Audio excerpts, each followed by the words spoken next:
If I'm building a holiday, I want to experience the whole thing. I want culture, I want adventure. Literally all humans have something that resonates with them, to be in a place where they're connecting with nature. The focus is really about immersion in the place and immersion in the destination. Is it like meditation, or is it more like pushing you slightly out of your comfort zone? I think it's more about pushing you slightly out of your comfort zone. And one of the best examples I can give you is going gorilla trekking. The experience of being so present at something that it can change your life. We design for lodges, camps, eco-resorts.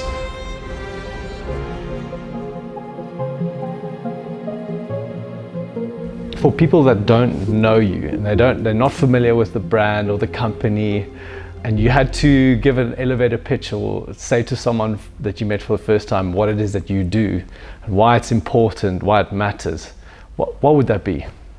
I think to start off to say who we are and what we do is we're a multifaceted design firm. We sit in the what we call experiential hospitality field. We design for lodges, camps, eco-resorts, but with a very definitive focus on using alternative building methodologies.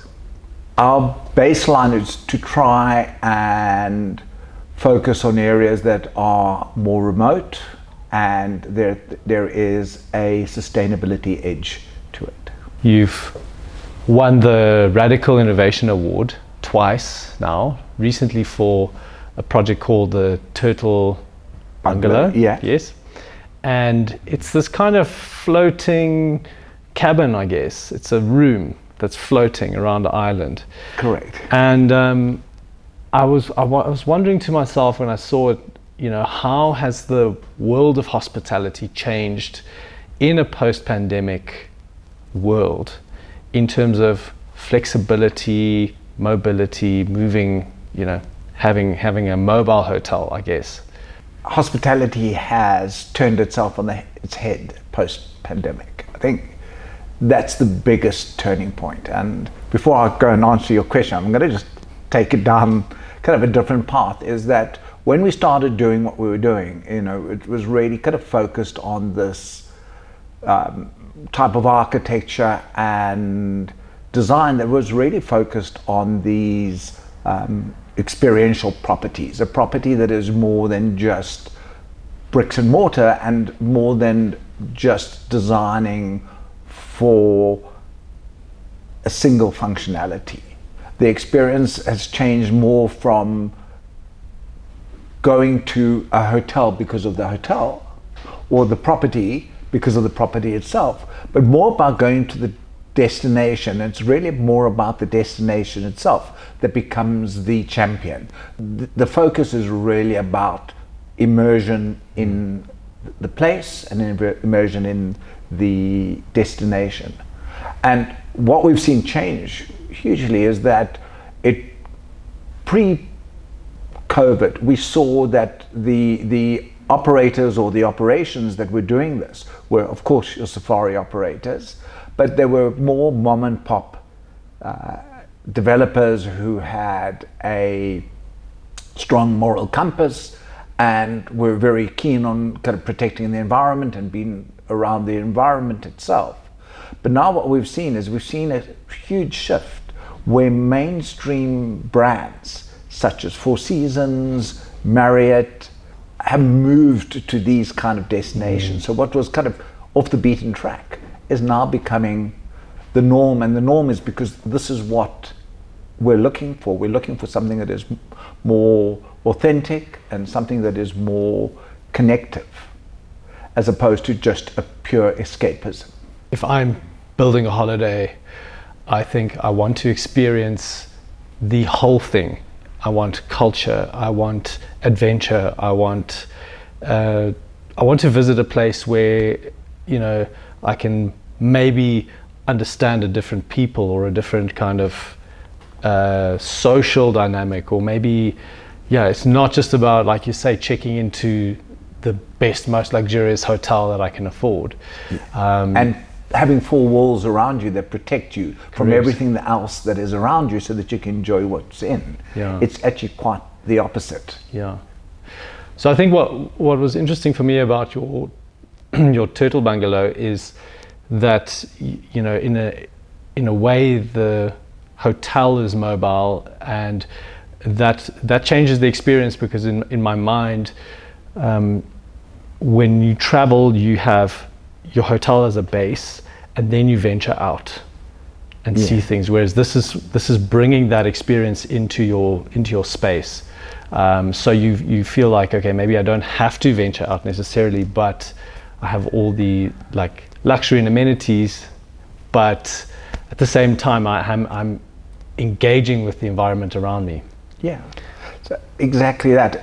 Can I give you a bit of a history on how we got to do that design? Is that we were working on a project in the Exumas in the Bahamas for a client who was developing out an island, and they needed to find a way to activate the island, meaning that the development was part hospitality, as we were doing a hotel, but there was also a big residential component that they were selling residential lots on the property, and they wanted to find a way to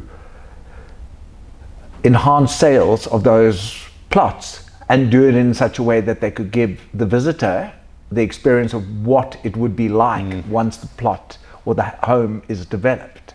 So the whole idea was that we would be able to move this bungalow to the plot around the island where they were going to sell, you know, possibly buy the property. Oh, I see. So it was kind of really exactly what you were saying, is just giving, you know, that aspect of exactly what they were going to experience, but the experience came to them as opposed to them going to the experience. But it's the same way around. That was the baseline of why we did that design for the client, and also we wanted to do it is that we wanted to keep this experience quite pristine, so that there was going to be construction happening on the island, and the person experiencing it would not get the true experience of what it would be like to be immersed in this, you know, in the beautiful waters of the Caribbean like that.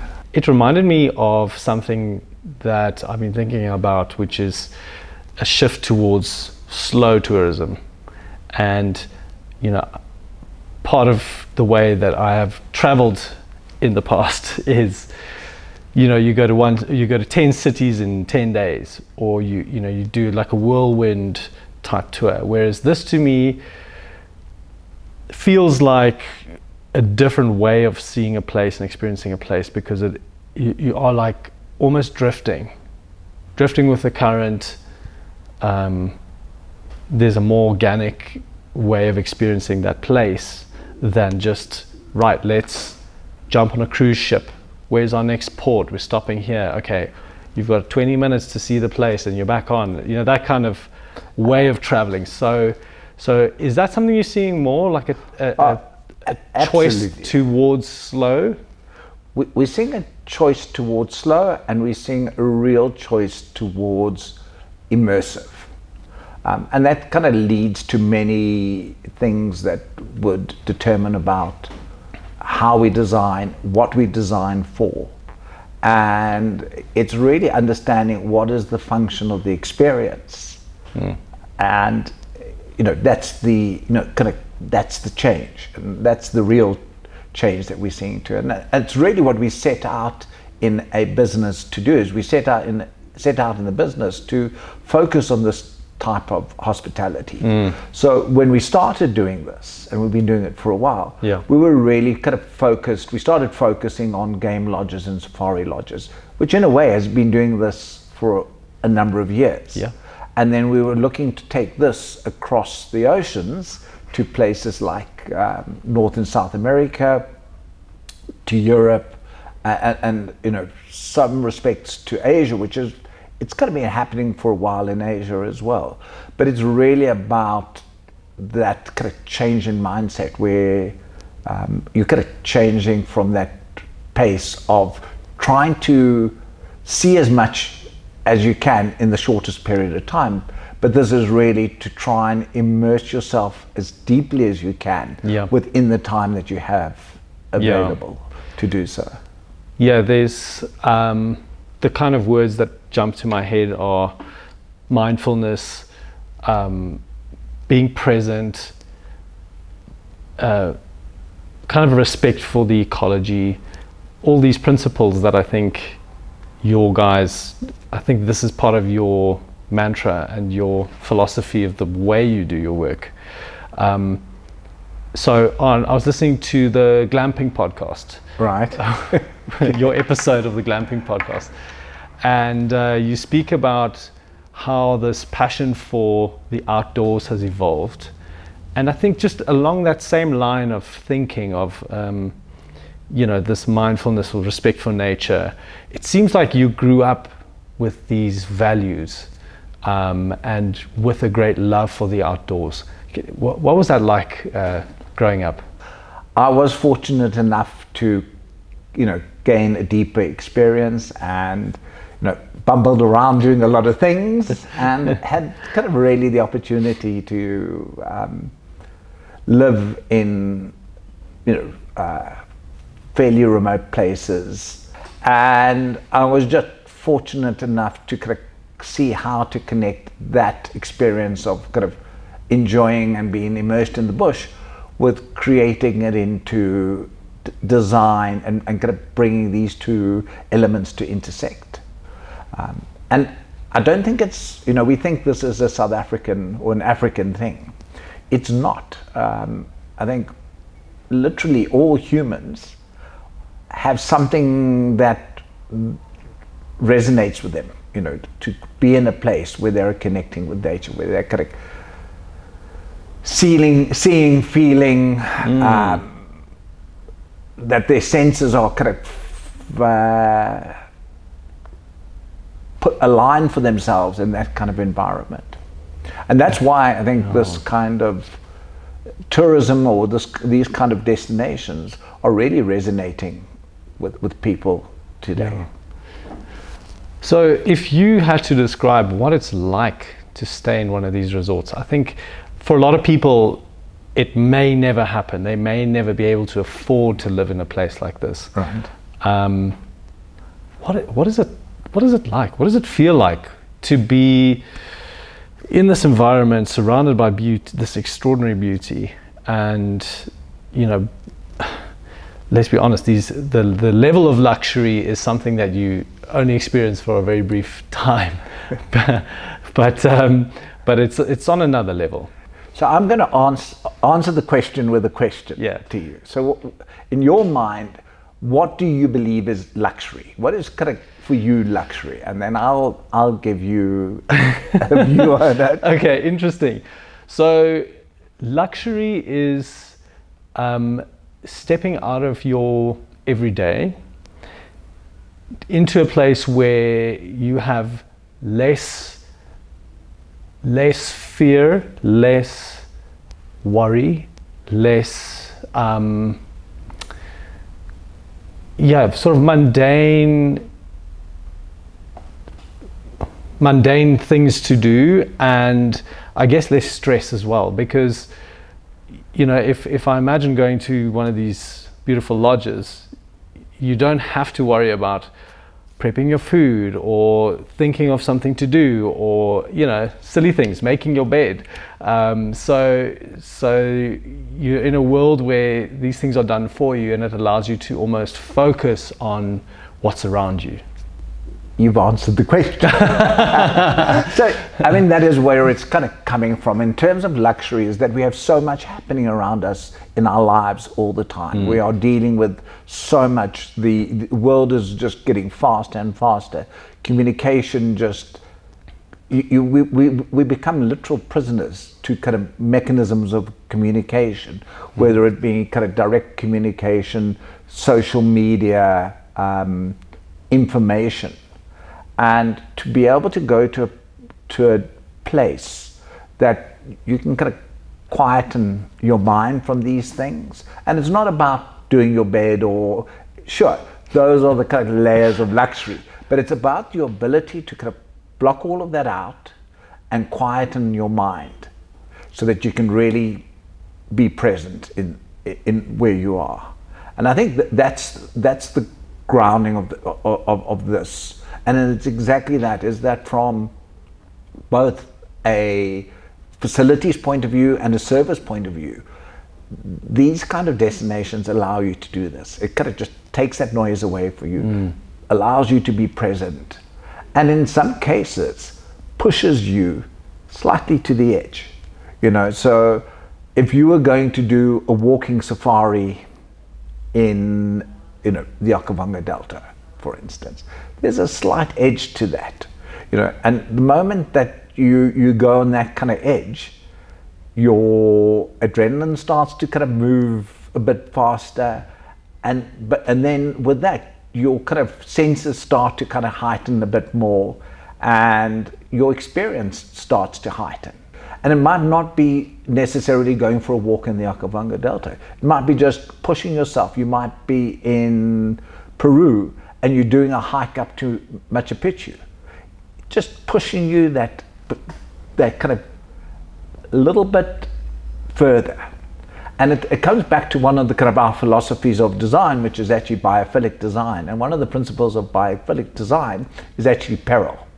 So like peril just takes you to the edge slightly, just to the edge, but holds you, and it's not just kind of numbing you out, it's bringing you alive. I love that. I was going to ask you, is it like meditation and recovery, or is it more like this, what you're describing, pushing you slightly out of your comfort zone? I think it's more about pushing you out slightly out of your comfort zone. If you're going to do meditation, you're going to do meditation. And I'm not sure meditation is for everybody. Yes. I personally struggle with that kind of thing. Do. My mind just kind of keeps on going too much. So I can't really kind of talk about that experience, but I can talk about the experience of kind of being so present at something that it can change your life. And one of the best examples I can give you is going gorilla trekking. Wow. You have to exert yourself, so nobody's driving you around in a vehicle and kind of looking for those gorillas. You're actually on your feet, walking up and down kind of mountains, through jungles, and it can be very, very taxing to do. And then that moment you come to the gorilla family or the unit, time just goes into a completely different zone. So you're only allowed to be there for an hour, but that hour passes like a second. Crazy. But you just go into, like, you're just confronted. There is no shield between you and these primates, and this just experience just takes over your mind, and you can be nothing but present. And Wow. that hour feels like a minute, but your heart is kind of racing, and it's just kind of, it's that kind of second of changing your life, Wow. That's amazing. This kind of tourism, Yes. and of course the design that goes with it, just creates those moments for you. Yeah, I'm busy reading a book by a guy called Mo Gawdat. I don't know if you know him, but he writes about, well, the book's title is That Voice in Your Head. And it's all about how do we quiet that voice, or how do we direct that voice, and the effect that has on us and our well-being. And I can just imagine that this is the ultimate distraction. This is the ultimate, it's almost an out-of-body experience, what you're describing, that you're completely transported into this place where I suppose that encounter is very intimate. How do you design buildings around this then? It's, first of all, kind of that is an extreme example that I give you. But in general, to design buildings around there, I think the first principle is that you've got to design where you're designing from inside out.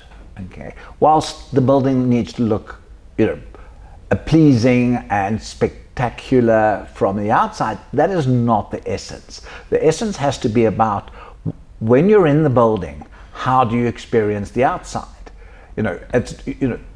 We're not designing shrines. So shrines are really about kind of what you see from the outside.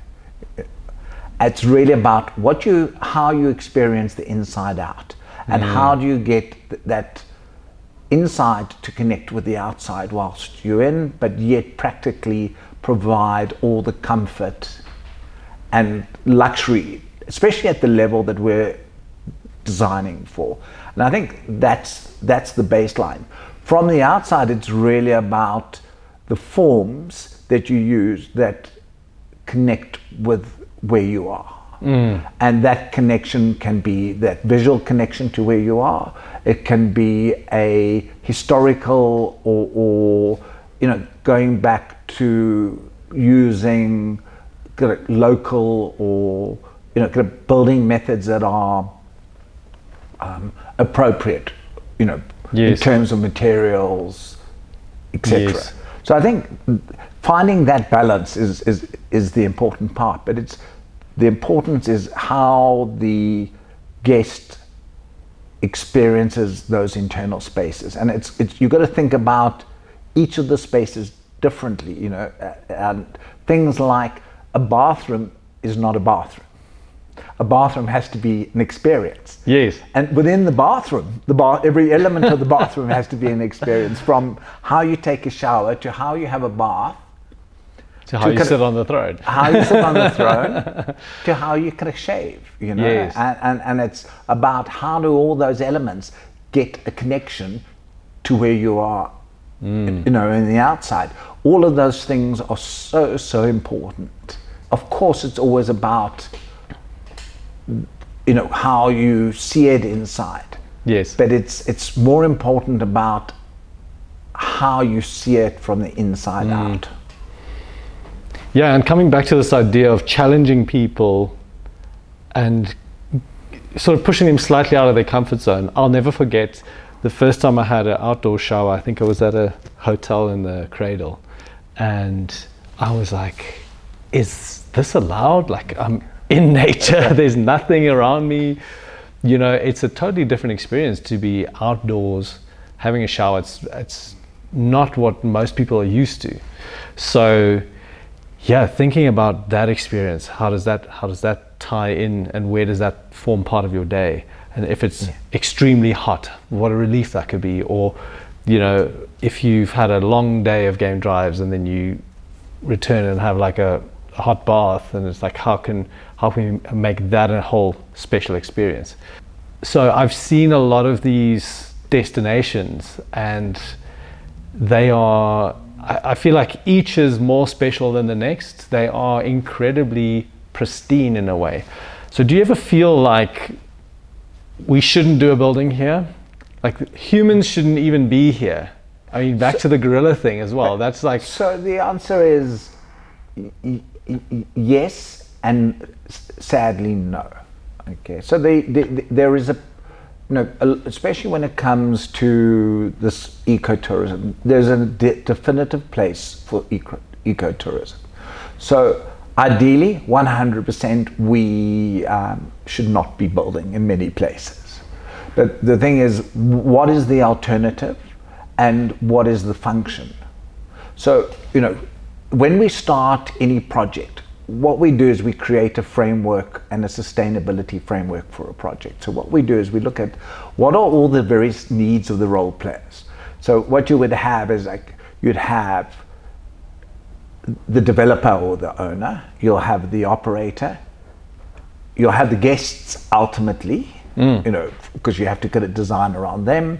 You'll have communities, you'll have the builder, and kind of all the builders, subcontractors, and at the end there, you also have the environment, who needs to be the winner at the end of the day. Yeah. So looking at all these intersections are so important. So you've got to kind of say to yourself, okay, I've got a community here.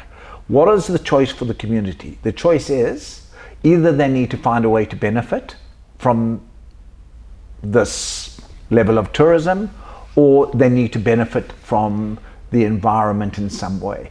How does that benefit look like? Do they need to kind of take the land because they need to farm, or do they need to take the biodiversity because they need to live off it?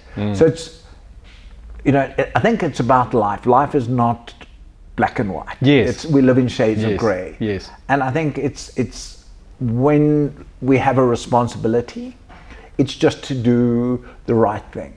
And if a certain area can be protected and not developed, and it can sustain itself like that, 100%.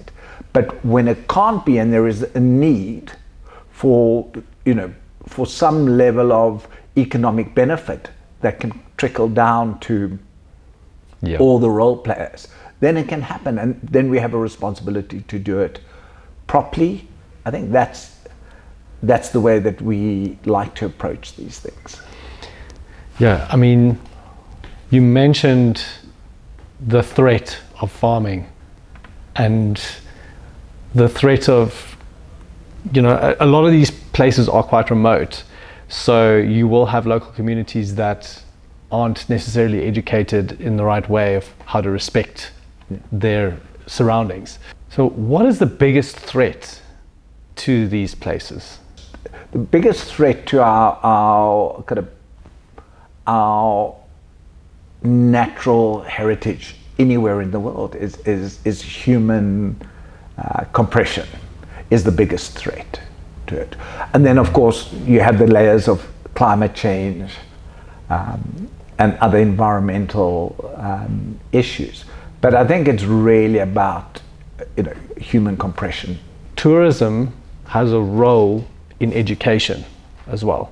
You have the tourists visiting that place, learning about that place, gaining maybe hopefully a newfound respect for local indigenous people, their culture, their daily life. And there's also this counter effect of a large company coming in, building a resort or an experience or something like that, that has the potential to deliver skills and education to those local people. How does your role work in this space? We are one of the cogs in the wheel. Often it sits with the developer who most probably holds the greatest responsibility, because they kind of the puppet. They're the money as well. So. They're the money as well. So they have the responsibility. They hold a great responsibility, and our role is really to, as I say, find those intersections on behalf of the developer, understanding what their objectives are. And our role is to really support the developer,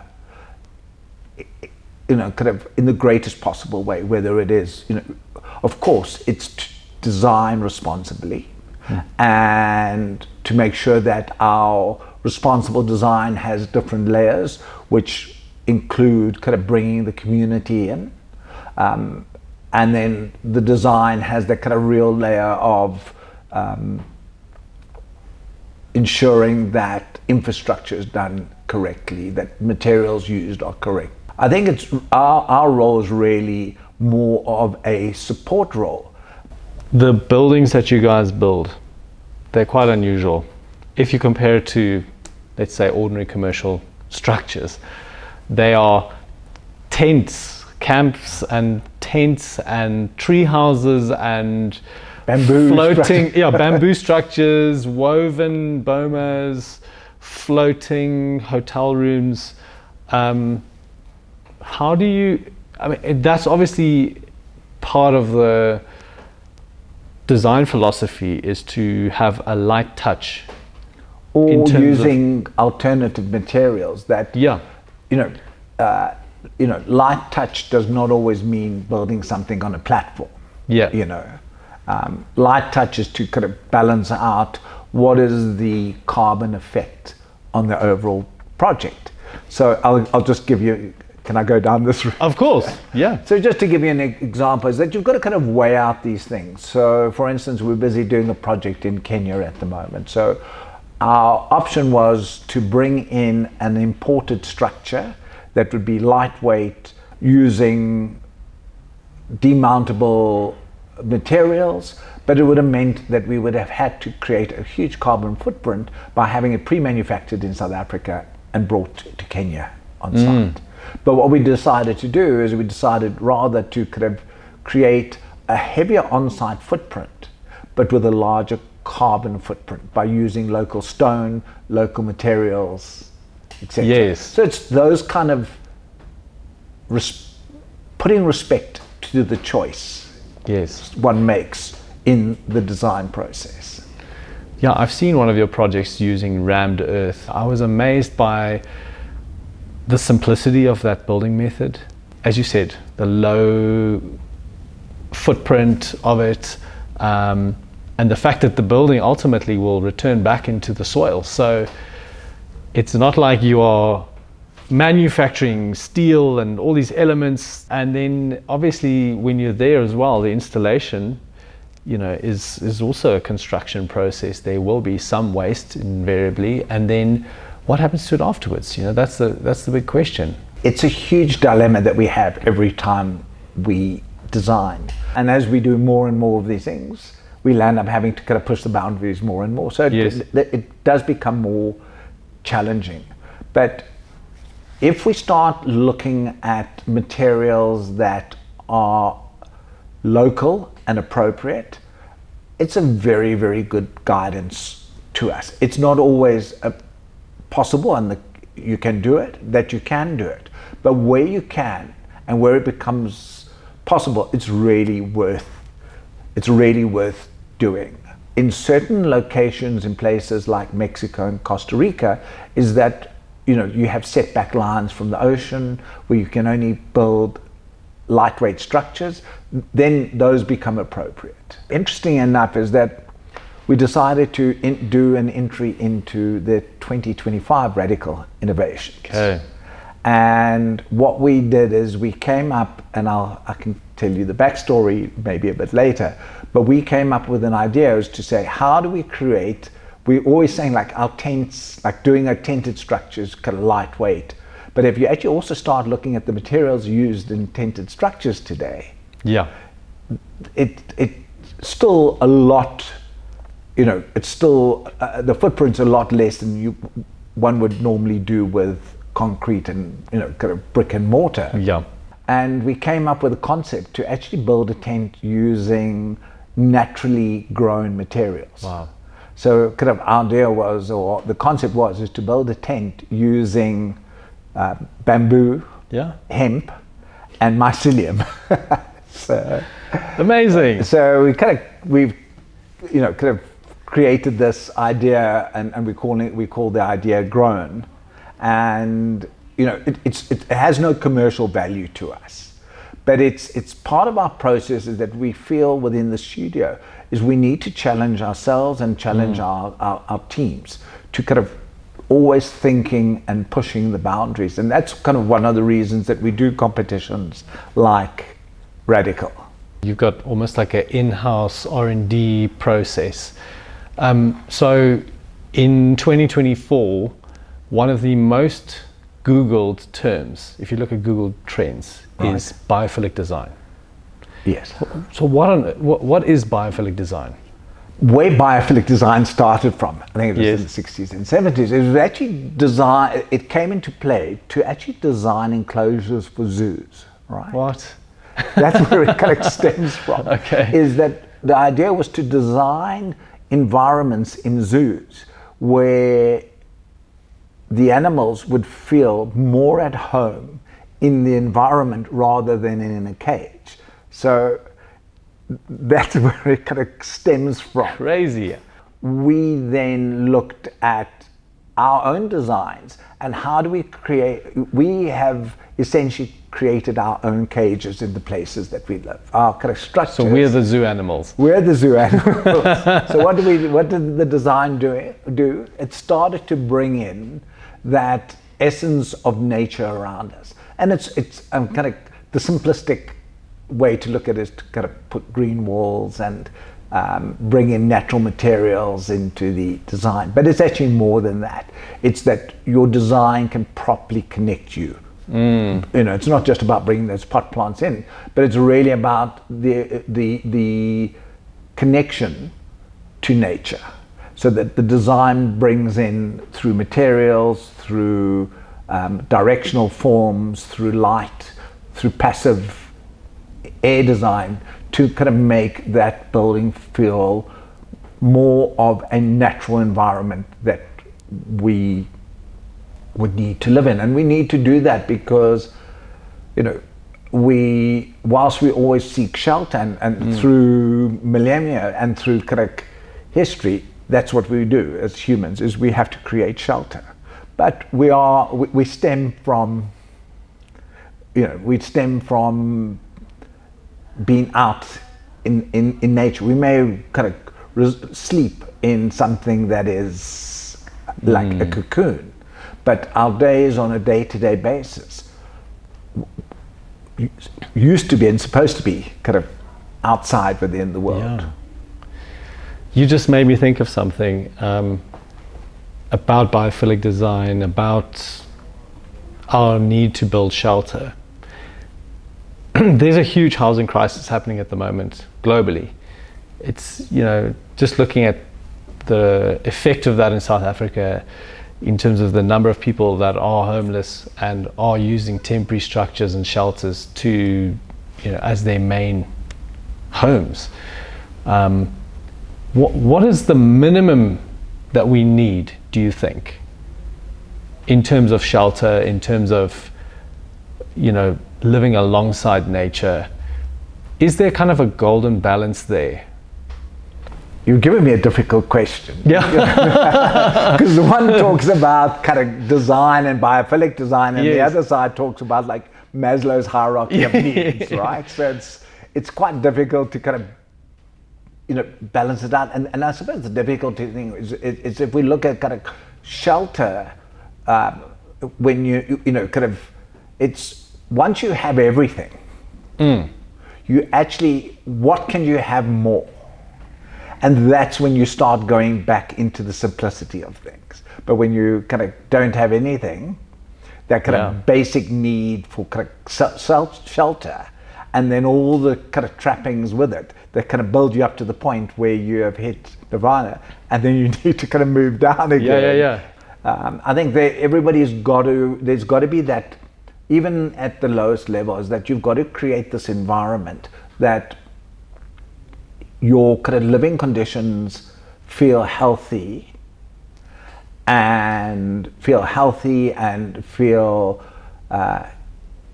not just clean, but nature clean. Yes. To it. So whether you're building a 5-star lodge or a home, or the kind of most basic shelters, that it just needs to kind of have those principles of kind of passive design, bringing in elements of natural material, just to get that kind of sense of calm and sense of kind of human dignity. Yeah, I think dignity is exactly the word that I was going for. Sorry for the hard question. That's okay. Okay, you spoke at the Scape Design Emporium about sustainability, and you said sustainability doesn't make sense if it's just a story and not a solution. So I read that and I thought, what is a story that most people are telling about sustainability without providing a solution? And what could a solution be when it comes to that question? Well, I think the solutions, what is the solution? I'm going to say is that the solution is that everybody wins. That's the solution. The story today is that we all say we are kind of green. Okay. Do we use PV? Do we use PV? Do we treat our wastewater properly? Do we treat our waste properly? Are our buildings properly insulated? So to me now, today, that's just a story because those are the basics that we should be doing.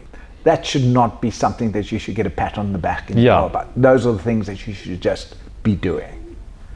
It's really about what is the next level? How does this benefit the people around you? How does it benefit the environment for the future? I think those are the questions that important questions. Yeah, important questions that should not just be questions, but one should be finding the answer for. Okay, I want to go a little bit in a different direction and talk a bit about your wonderful office. Thank you so much for having us here today. It's quite a lovely space that you guys have designed. You do get a sense of luxury when you're here. So it has been designed a bit like one of your projects. One of your key staff members is Olive, your studio manager. I'm afraid Olive wasn't here today. Okay, Olive isn't here today. So we should have brought Olive in for the shoot. For the shoot. Yeah. Has making your office pet friendly had a kind of interesting benefit? Especially now when we kind of created this new office space, is really understanding how can we create an environment for our team members that was conducive to kind of the different needs that they have during the day and the different needs that the business has to kind of make us kind of better thinkers, more productive, etc. And I think that kind of ethos, the Olive ethos, has kind of carried through. So when we signed the lease, the first thing we said on the lease is, we're happy to sign the lease, but you have to allow dogs in the building. I love that.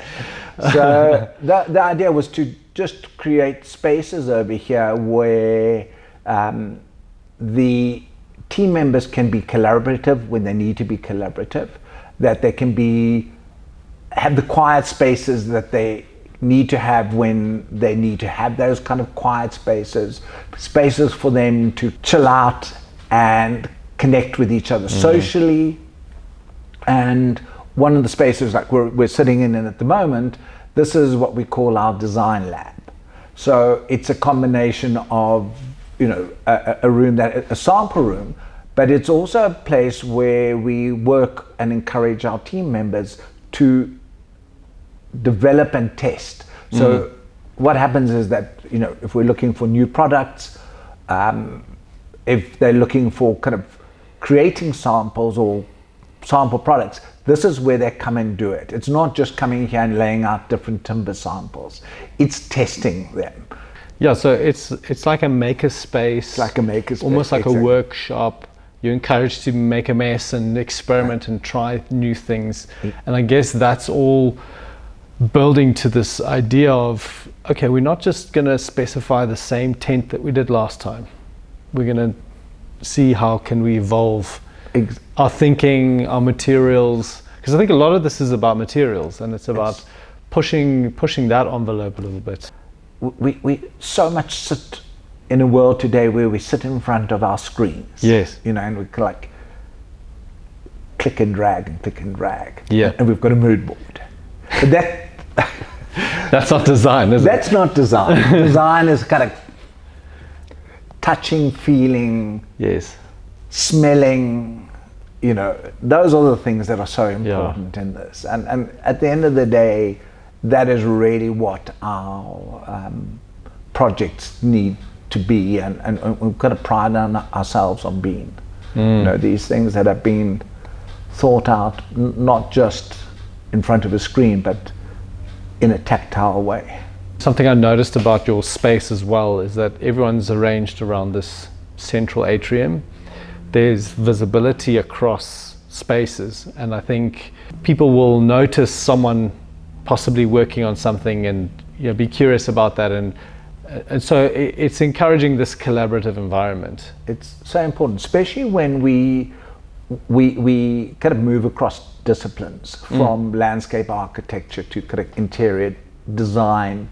Whilst we don't provide engineering services, we have a center of excellence around infrastructure services. And because it's such a key part to our design and a key part to this kind of sustainability platform, is making sure that the teams intersect and interact with each other. And that's why having this kind of open space. But also, if you can see, we have all these meeting rooms as well, or kind of design rooms and design labs. And then we have these little design pods on the side where we have kind of smaller teams being able to kind of talk and collaborate with each other. Yeah, it actually made me think of something you said about your early career, where you preferred to work in the back of house and you didn't really want to deal in the hospitality sense with the clients, the customers, the front of house side. You preferred the more technical. And what I'm noticing here is that we are blending the technical. As you mentioned, there's a lot of work and thinking that has to go into building the sustainability guidelines and so forth, with the pretty front of house, the tile that's going to go in the bathroom, and this lovely tent experience that we have outside here. How important is it to be both of those things? It is the ultimate, because we can use there are so many tools today to make anything look pretty, from 3D Max to Twinmotion to all these programs to AI, but if you don't know how, all of that is worthless. Absolutely. I think we're seeing a big shift in design due to AI. And I think there's maybe a bigger perception of, well, it's really easy, you just prompt and before you know it, there's a gorgeous visual, or, some people might even say that about some of your projects is this AI? Or has this been designed using AI? What are the major differences that you're seeing between a project that is largely reliant on AI and one that is maybe completely removed from AI, that's built in a traditional architectural way? I think when it comes to, the difference is that in the commercial space, office buildings, and kind of more commercial type hotels, I think it can kind of work, right? Yeah. AI can generate the kind of image, you can get it drawn up, you're going to get a facade expert to come and work out how you want to do that facade, and the rest is, you can engineer and draw, and it can come across. In this kind of design that we're doing, and I come back to what I said before, is that you're designing from inside out. It's about how you're going to experience the world around you, not how you're going to experience purely your space inside. AI can't do that for you. It can do the visual, and it can tell you about sun angles and elements as such, but I don't believe yet that it can tell you how you're going to experience the space outside from inside. And I think that's the big difference. And then when you start using alternative materials, it also becomes a bit tricky. I mean, even when we've done our design and we've done our own renders, and we want a certain kind of feeling to it and a certain texture to it, and then you bring in an AI program to kind of do post-production on your render, it kind of throws the whole thing throws it out to what you want from that intent. These are such important tools. We need to know how to kind of work better with them. But the essence of that experience, if you're doing something for an experience, you actually have to understand that experience. Not quite there yet with AI. I'm not sure. Okay, so if someone is a young designer, young architect, Yeah. and they see your company and they want to come and work here, or they want to get into hospitality design, where do they start? How do they start? I mean, what's quite interesting is that as this field is kind of opening up, there are a lot more opportunities in it. And I think you've got to really understand, is this what you want to do? Like any other kind of crossroad in one's career. But if somebody is interested in kind of looking and possibly looking to join us, we have kind of different mechanisms to enter into Luxury Frontiers. One of them is that we run every year an intern program. What we do is we take in honor students into Architecture students. We take both architecture and interior design students into the studio, and we have a full mentoring program and a full intern program. But once somebody comes in, is that we put them under the tutelage of one of our seniors, and they'll run through the program with us. We then look at how they performed through their internship year. If they are kind of very successful, we would offer them a full-time position within Luxury Frontiers. And if what we do then is we monitor those interns into their first year in full employment, and we really look out for the rising stars within that group. And then every year we offer 1 or 2 scholarships for those honor students to go and finish their masters. And what we're trying to do, it's really part of our process to grow talent and to kind of grow our DNA. We find it more difficult when people have been in the industry for a number of years and try and kind of backtrack into this type of design and design thinking. You have to almost unlearn what you learned before. So that is, that's a great way for somebody to kind of enter into the space. So how would I know that this thing is for me? You said just now that you have to know that you really want it. What sort of clues did you have as a young Graeme? Because you didn't know you're going to end up here, right? No, I was like, kind of my journey took me, and kind of I had the opportunity to get into the actual space and live it. So I had the opportunity to kind of understand that. And I think designers, especially kind of young designers coming out of university or kind of choosing to go to study, is that there's so many other questions to go to. It's like, what space do I want to be in? Is my focus, kind of, is it a social, environmental, moral space?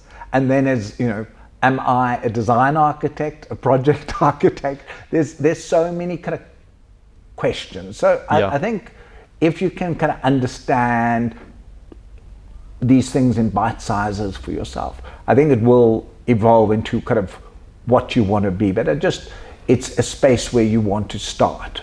Whatever you do, whatever choice you make, as long as you kind of see that choice through and kind of go through it and take responsibility for the decisions that you've made, and use that knowledge of taking that responsibility to your next, your next journey, you'll be okay. But if you kind of say, oh, I went into this space and it didn't work for me because of so and so and so and so, at the end of the day, in your next journey, you can only take yourself. You can't take that, the baggage of that last experience with you. I like what you said. I think if I look at young designers, there seems to be a few issues that they struggle with when it comes to finding career placement. One of them, as you mentioned, is responsibility to say, I'm backing myself. And I think it comes back to maybe a sense of confidence. They assume maybe that we all, having had careers in design and architecture, we all have the answers. And they're afraid to fail in a sense? Absolutely. I mean, you know, the only failure that you have is if you kind of completely kind of fall apart and you kind of bum out. And there could be reasons to do that. But it's exactly that, is that you have to back yourself.